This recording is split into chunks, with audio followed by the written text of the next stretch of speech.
Hello, my name is Sarah Mitchell.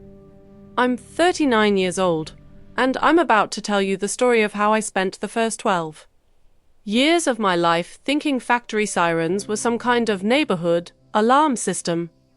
Like a giant communal clock that told everyone when to wake up, when to eat lunch, and when Dad would come home. I didn't know we were poor. I didn't know our town was dying. I didn't know that the sound I fell asleep to every night that deep mechanical hum from the steel mill 2 miles away was the sound of a slow extinction. If this story resonates with you, if you've ever looked back at your childhood and realized things weren't quite what you thought they were, do a me or fake button. And if you want to hear more stories like this, subscribe to the channel. I read every single comment, so I want to hear your story too. It's January 2026. I'm driving through Youngstown, Ohio for the first time in 11 years. The highway looks different, wider, somehow. Or maybe I'm just smaller in my memory. The exit sign says Struthers, next right, and my hands tighten on the steering wheel without me meaning to. I haven't been back since Dad's heart attack in 2015. Even then, I stayed 3 days. Hospital, funeral home, house, airport. I didn't drive through town. I didn't look. But Mum called last week. Her voice had that thin quality it gets when she's trying not to ask for something directly. Your Follow-pension settlement. I'm thinking of moving to that senior complex in Warren. Closer to your Aunt Zhang. Translation, I need help packing up the house. The house. 340 Cambria Street.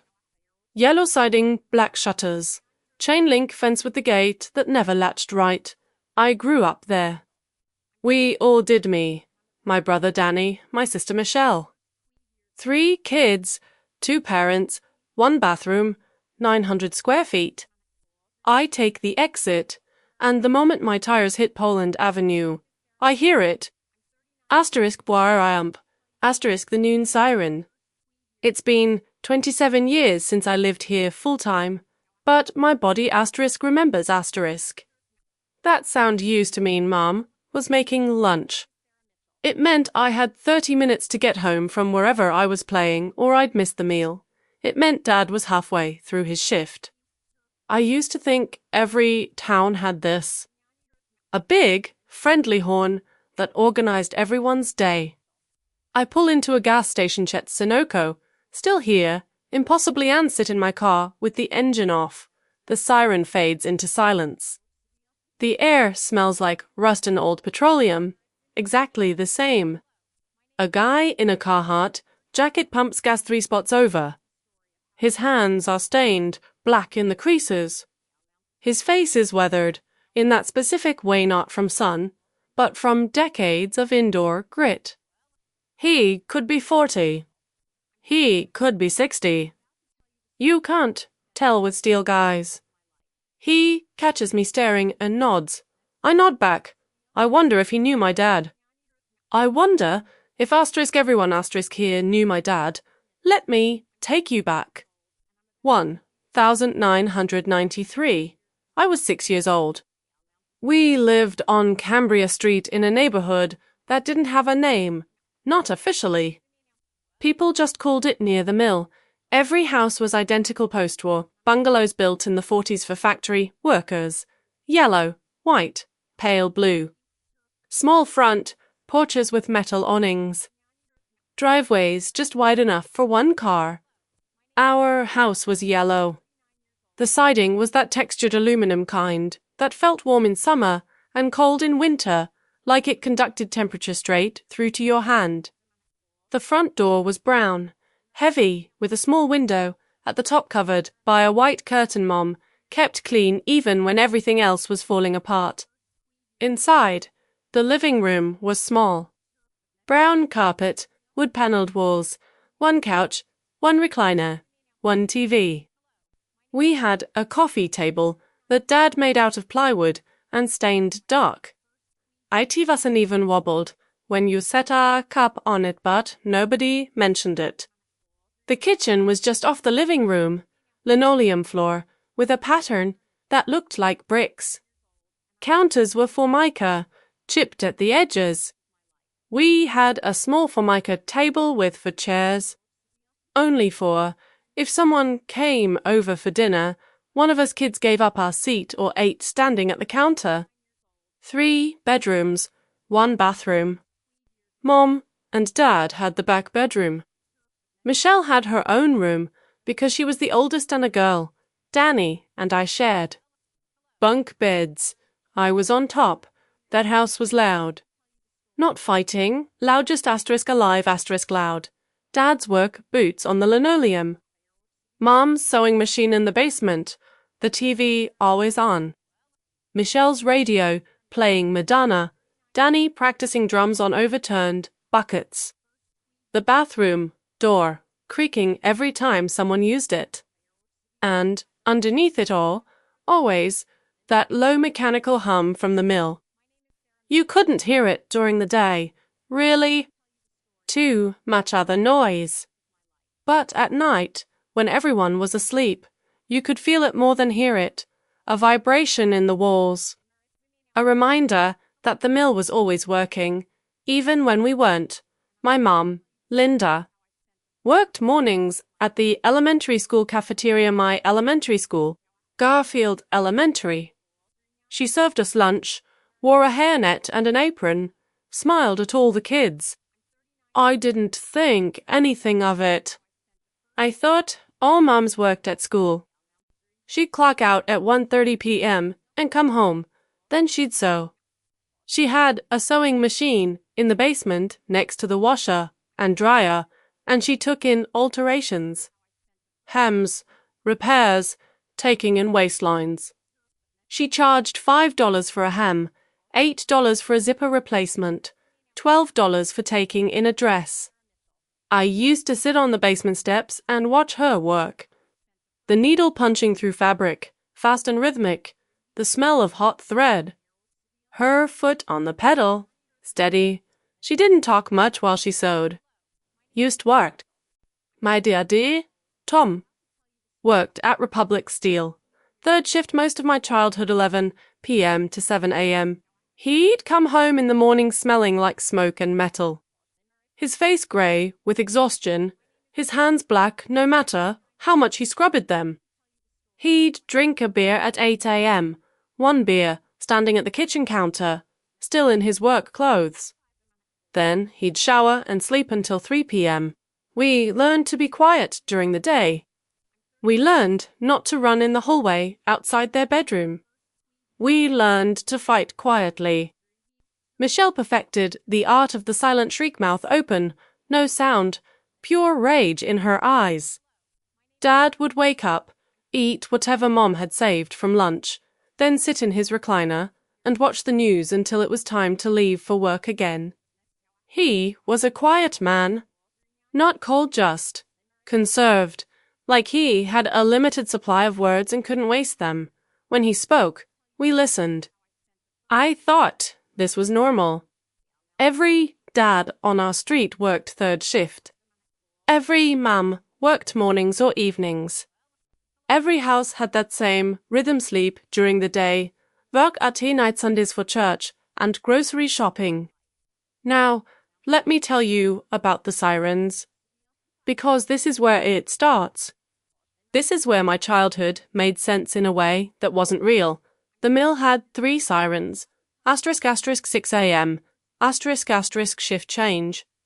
1st shift arriving, 3rd shift leaving, ** 12 p.m., ** lunch whistle, ** 6 p.m., ** 2nd shift arriving, 1st shift leaving. These sirens were * loud *, not car alarm loud. Not tornado warning loud. Something deeper, a sound you felt in your ribs. It rattled windows. It made dogs bark for a full minute afterward. And I thought they were * for us * for the neighborhood. I thought the 6 a.m. siren was a wake-up call, time to get ready for school. I thought the 12 p.m. siren meant lunchtime. Time to come home if you were playing outside. I thought the 6 p.m. siren meant Dad would be home soon. Time to wash up for dinner. I didn't know they were factory signals. I didn't know they existed solely to organize workers not families. I thought they were a public service. Like streetlights, like the mailman. I remember one time I must have been 7 I asked Mom why other towns didn't have sirens. We were driving to Boardman to go to the bigger grocery store. Boardman was the nice suburb, 20 minutes away. People there had 2-story houses and driveways with basketball hoops. Mom, do they have a lunchtime siren in Boardman? She glanced at me in the rearview mirror. No, honey, why not? She was quiet for a second. Then, they don't need one. I thought that meant Boardman people had clocks. Fancy clocks. We had clocks too, one in the kitchen, one on the VCR, but I figured theirs were better. It didn't occur to me that the siren existed because the mill owned the town . It didn't occur to me that we organized our entire lives around factory shifts because we had too. If you're watching this and you grew up in a place like mine, do me a favor, leave a comment. Tell me what your version of the siren was. What did you think was normal that wasn't? Let me tell you about 1995. I was 8 years old. That was the year Republic Steel announced restructuring. I didn't know what that word meant, but I knew it made Dad's jaw tight. I knew it made Mom's hands move faster on the sewing machine. Men started disappearing from our street. Mr. Kowalski, 3 doors down, was gone by March. His house went up for sale in April. I remember the signery, Max. Red and blue, crooked in the front yard. Mrs. Kowalski still lived there for a while. I'd see her sitting on the porch in the evenings, smoking, staring at nothing. Then, one day in June, the house was empty. No sign, no forwarding address, just gone.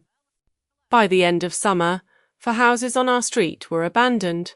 Not for sale, abandoned, windows broken. Grass waist high, doors hanging open. People just left.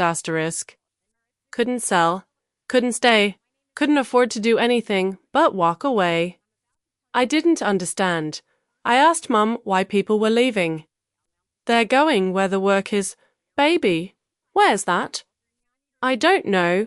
I remember thinking that was a weird answer. Adults always knew things. But Mom said I don't know a lot that year. At school, things changed too. More kids qualified for free lunch. The cafeteria started handing out brown bags on Friday's food for the weekend. Peanut butter bread, canned fruit, juice boxes. E didn't get one. Neither did my best friend, Kayla, but Marcus did, and Tiffany, and both of the Rodriguez twins. I asked Mom why some kids got Friday bags and we didn't, because their parents need a little extra help right now. Why? Because things are hard for them. Are things hard for us? She smiled. We're doing fine. Sarah, don't worry about it. I didn't worry about it. I believed her completely. Here's what I didn't notice. We never went to restaurants. Not once. Not McDonald's. Not pizza places. Nothing. We never went on vacation. Not to a hotel. Not to an amusement park. Not even camping. We never bought new clothes unless it was absolutely necessary. Everything came from Goodwill or yard sales, or was hand-me-downs from Michelle to me.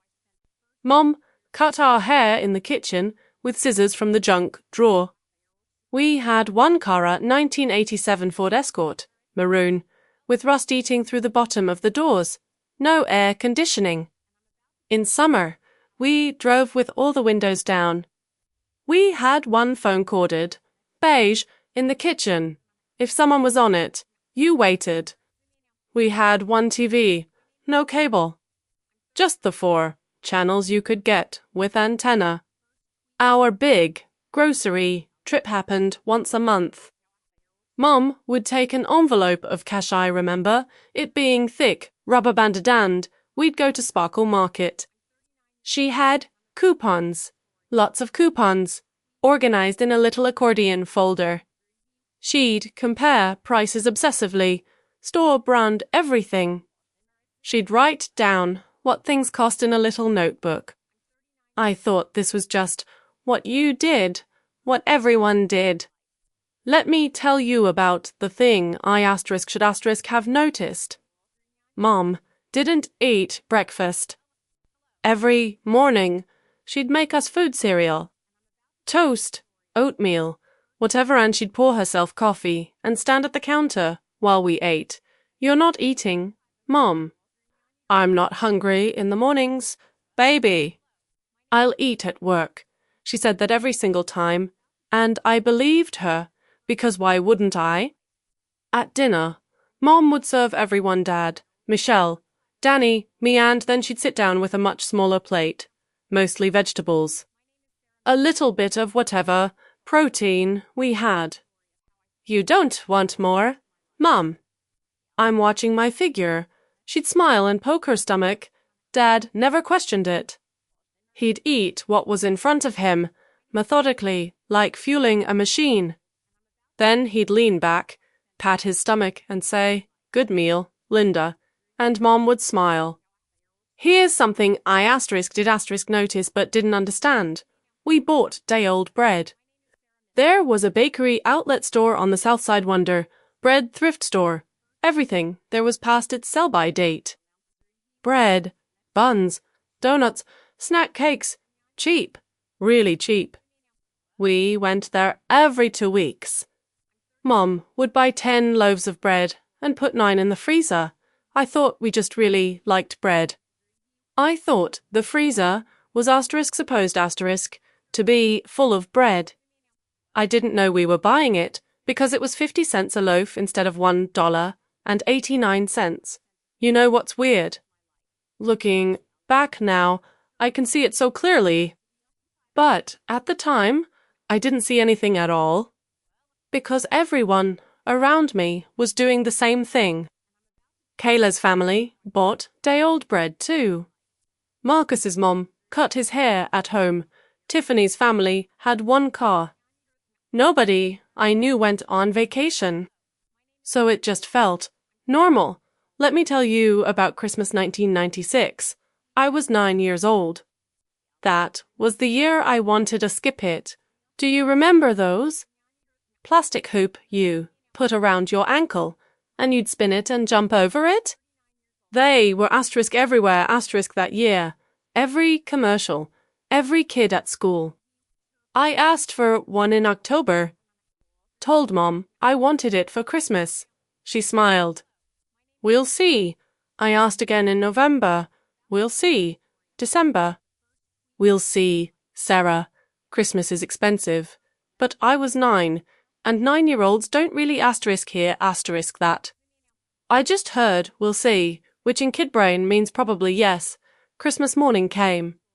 We didn't do big Christmases. We never had. But I didn't know other families did until much later. We'd go to midnight mass on Christmas Eve St.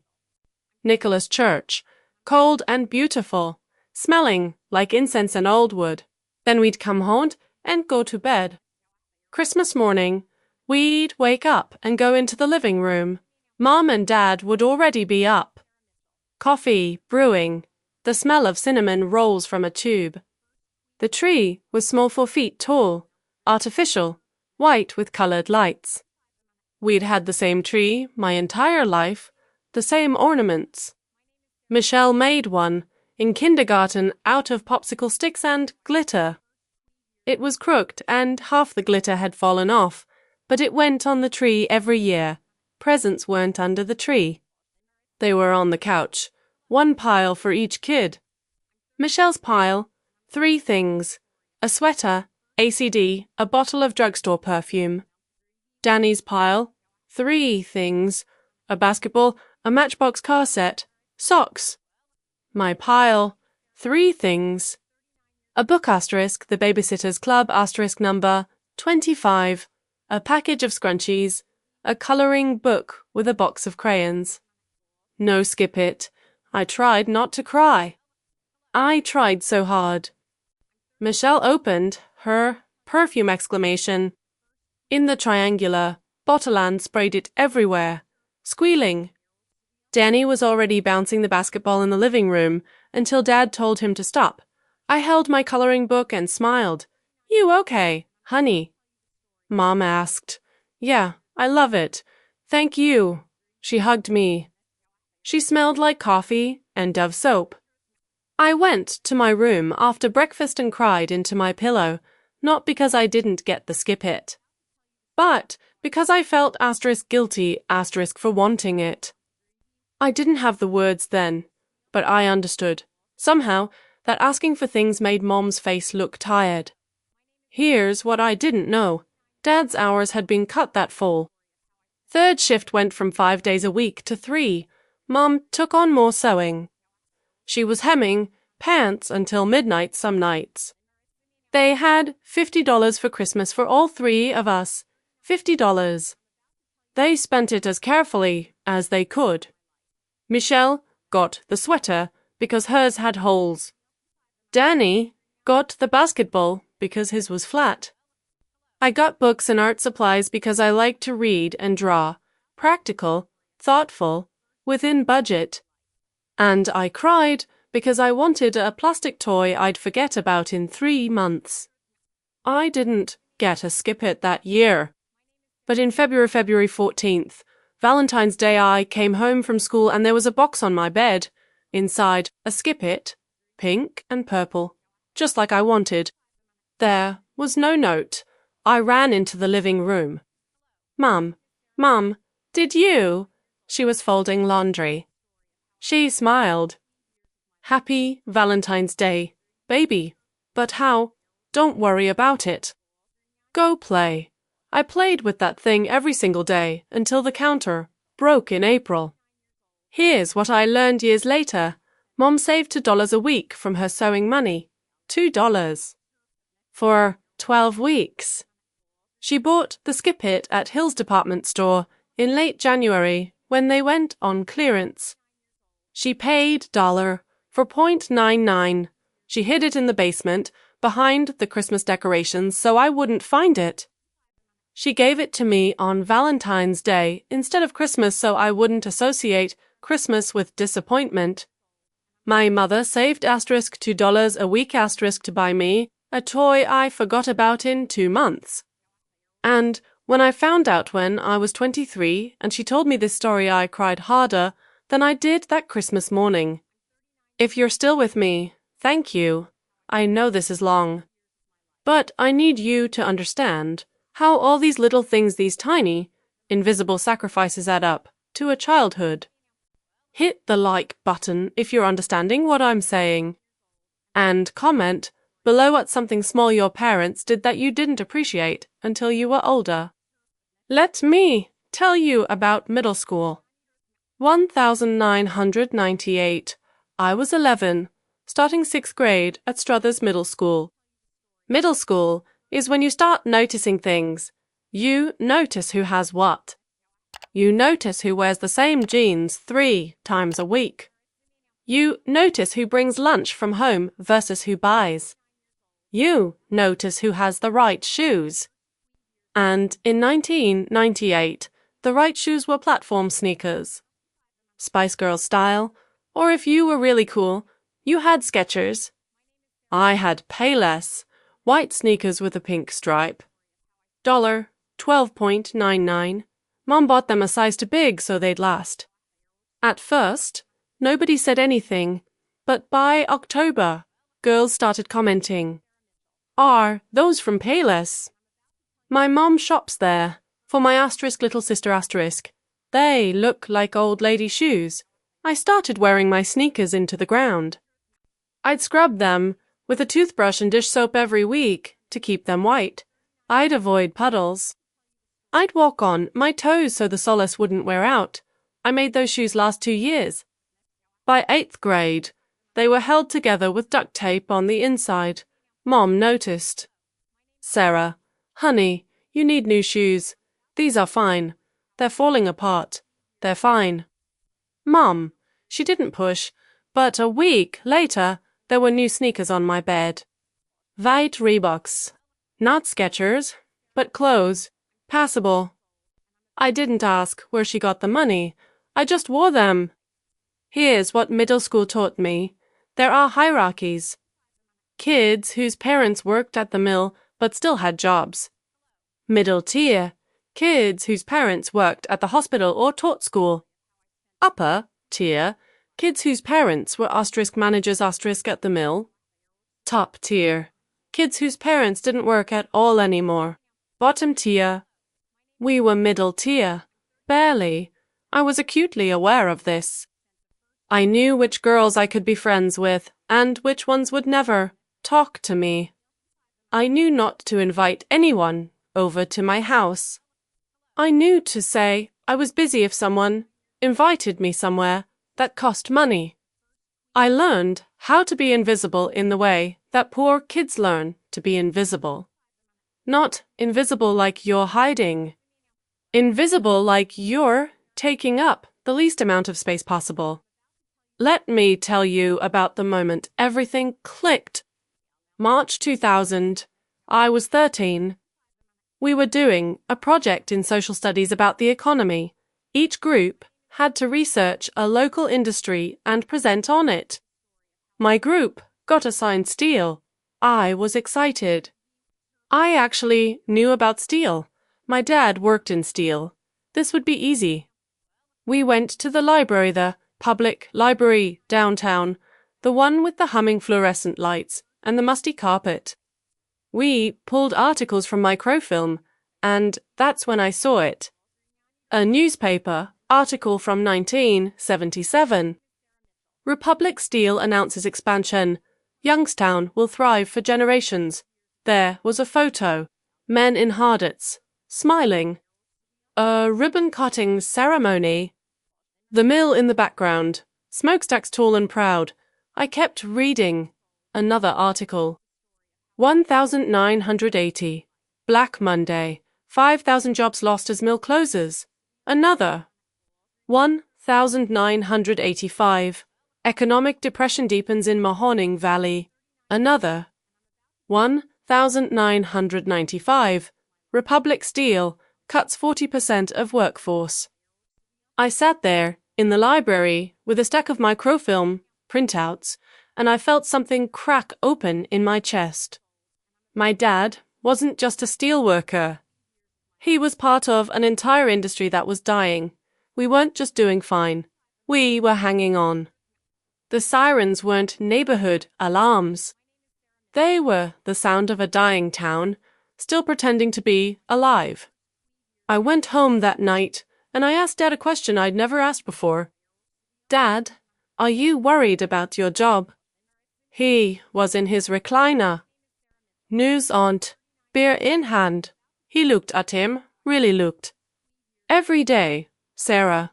That was all he said, but it was enough. Here's what I started noticing after that. The mill smokestacks didn't blow smoke anymore, not like they used to. I found piece 1980 Sekunde and asterisk. Thick, dark, constant. Now, barely anything. I started noticing the abandoned buildings downtown. The bars that used to be full, now empty. The storefronts with for lease signs that had been there so long, the paper, had yellowed.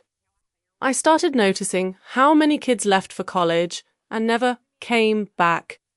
I started noticing how many of my friends' parents were talking about moving. And I started noticing my parents, how Dad's shoulders slumped more. How Mom's hands were always busy sewing, cooking, cleaning, moving, never still.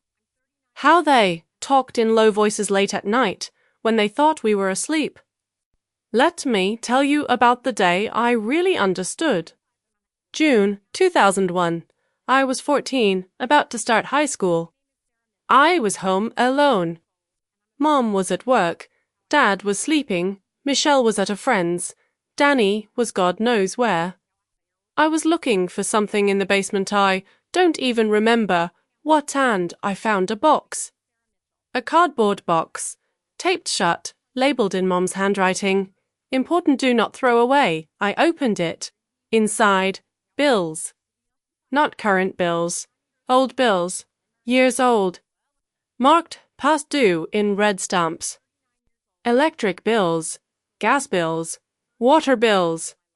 Payment plans. Settlement letters. Final notices. Some dated back to 1994. There was a letter from the mortgage company. Formal. Typed. Failure to remit payment. Foreclosure. Proceedings. Dated 1996. We almost lost the house. We almost lost the house, and I had asterisk no idea asterisk.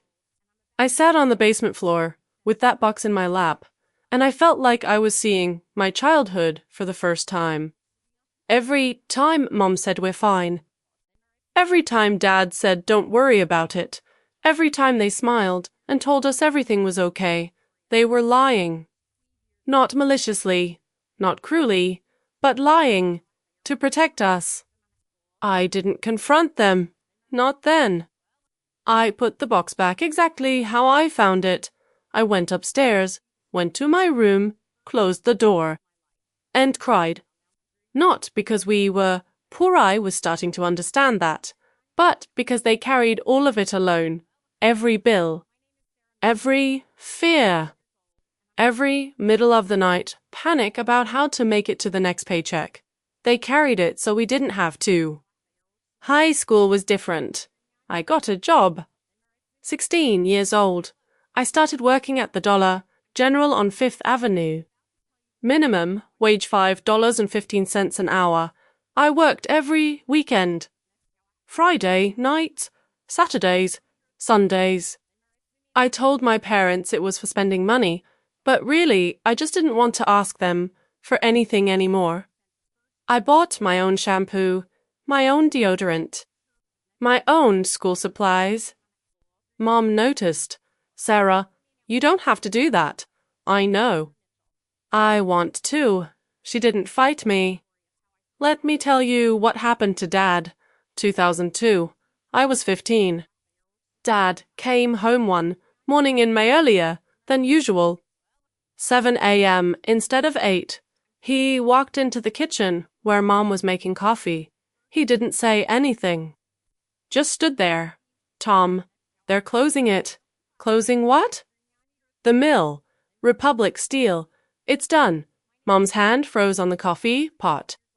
When? July? They're giving us 60 days. Silence. Then Mom sorried. Very quietly. Okay. Just, okay. Here's what unemployment looks like. Dad sitting in his recliner at 2 p.m. on a Tuesday. Dad applying 2 jobs he's overqualified for and not getting callbacks. Dad's face when another rejection letter comes. Dad starting to go grey in a way that wasn't about age. Mom taking on more hours at the cafeteria. Mom sewing until 1 a.m. every night. The tension in the house you could cut with a knife. Dad found work eventually. 8 months later.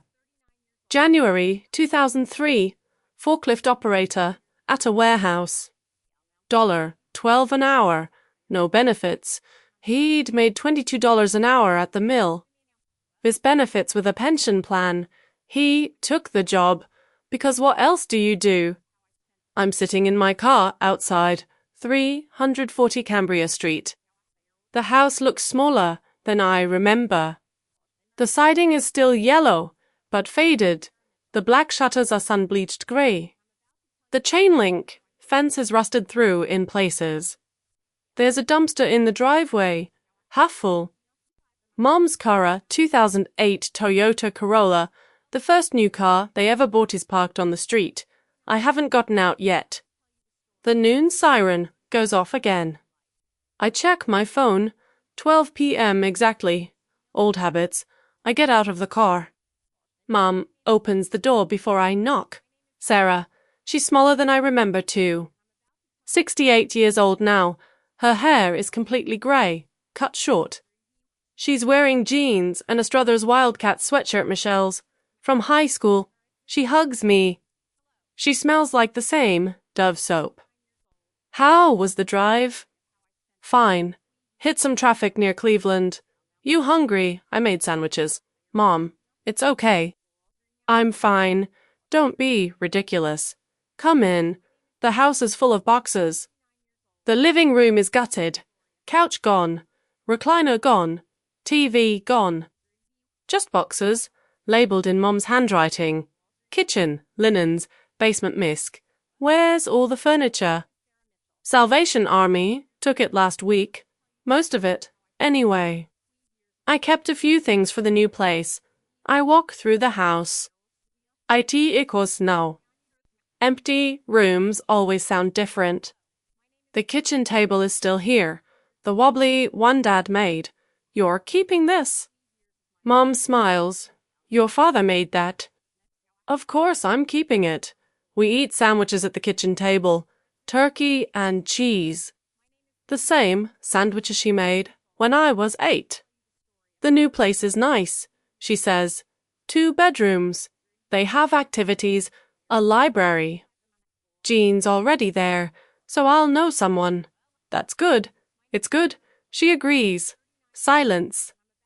Then, you didn't have to come, you know. I could have hired someone. Mom, come on. I know you're busy. Your job. The city, Mom. I'm here. She nods, looks down at her sandwich. I'm glad. We spend the afternoon packing. I'm in my old bedroom, mine and Danny's. The bunk beds are long gone. It's just an empty room now.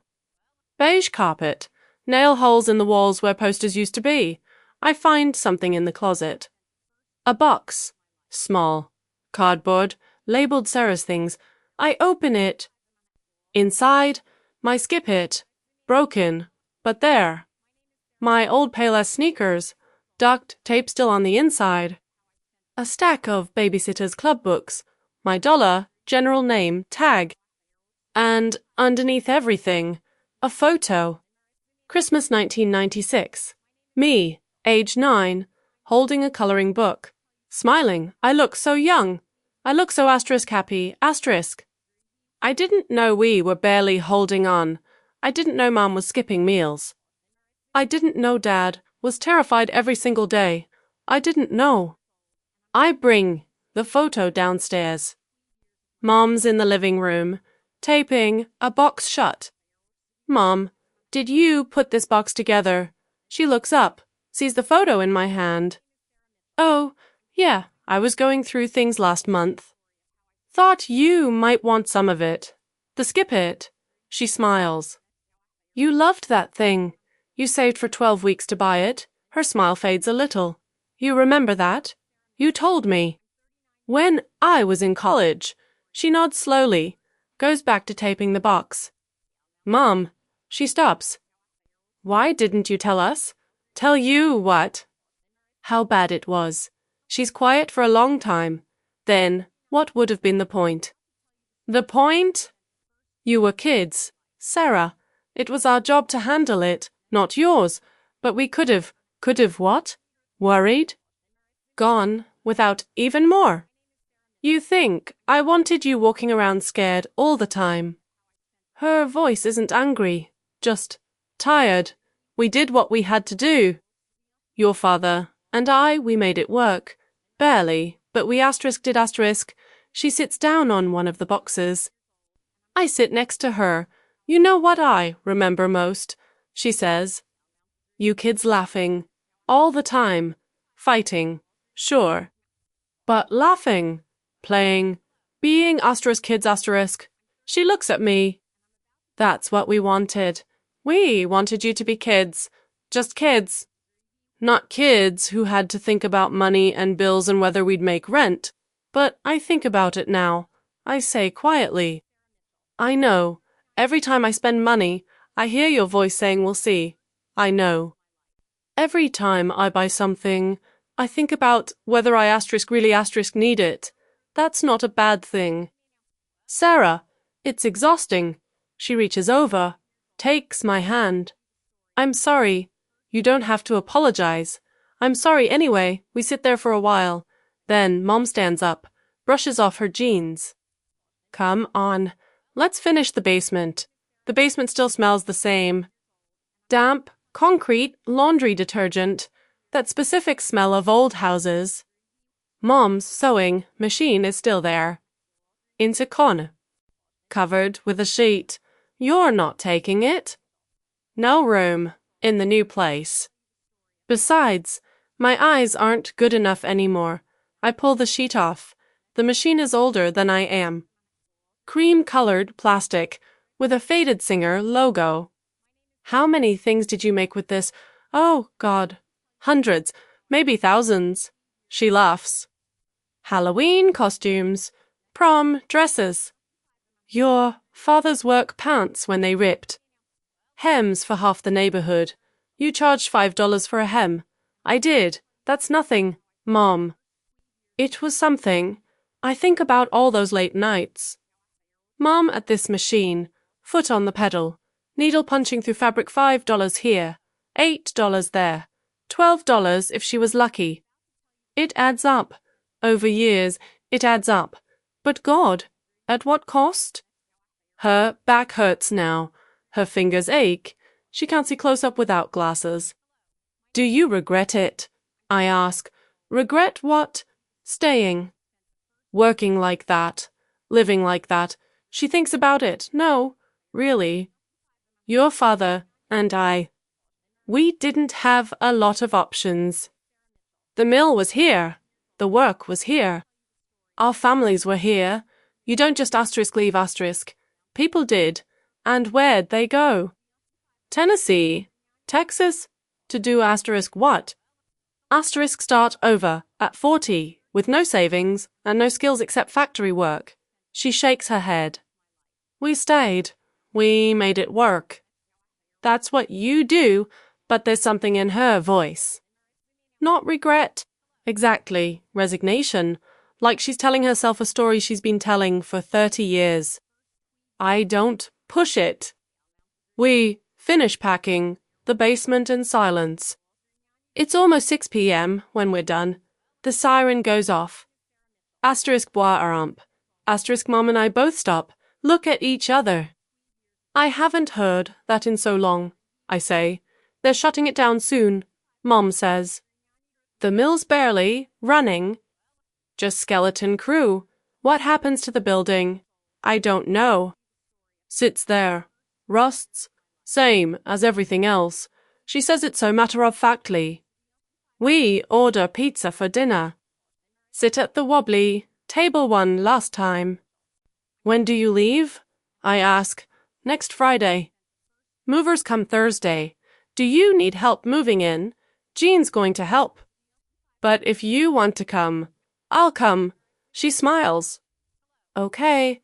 That night, I sleep in my old room.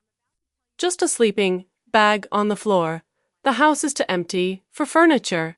You're in the dark, and here it. That the mill, still running, barely, but still there. I close my eyes and I'm 8 years old again. I'm in the top bunk.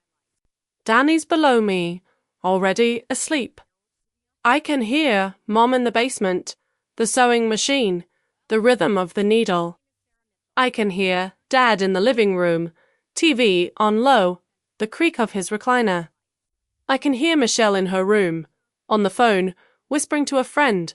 I hear the mill, and I think we were happy, were asterisk. Even with all of it. Even with the fear and the bills and the skip meals and the duct-taped shoes, we were happy. But we also shouldn't have had to be that kind of happy. Let me tell you what I think about now. I'm 39. I live in Chicago. I have a good job marketing director for a mid-size firm. I make $90,000 a year. I've never missed a meal because I couldn't afford food. I've never worried about keeping the lights on. I've never had to choose between gas and groceries. And I'm grateful for that, but I'm also angry. Because my parents did have to make those choices, and not because they were lazy. Not because they didn't work hard enough.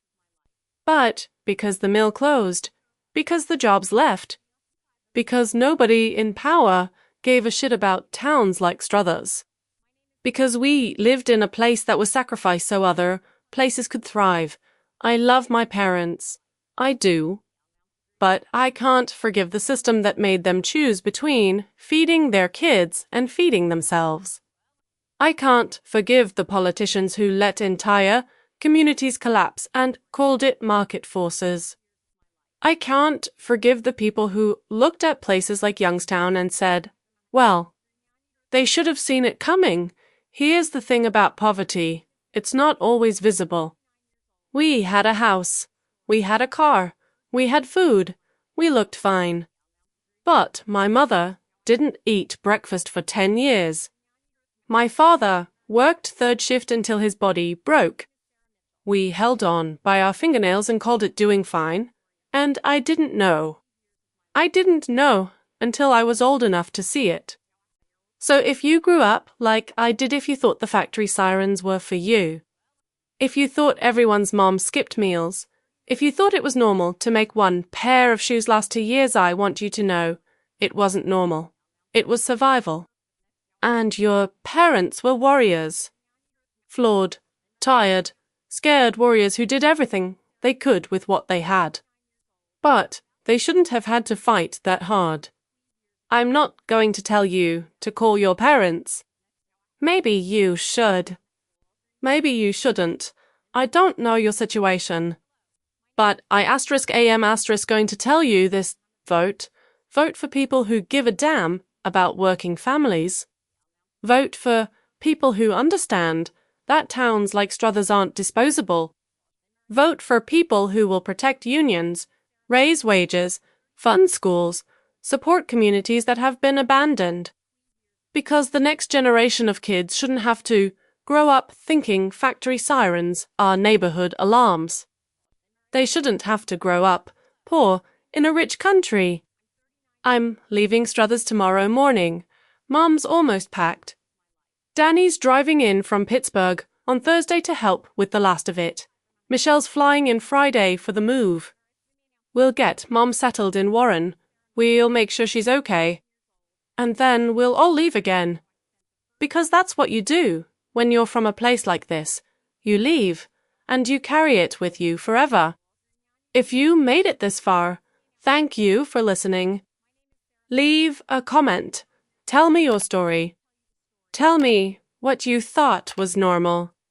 Hit that subscribe button if you want to hear more. And remember, the sirens weren't for us. But we answered them anyway.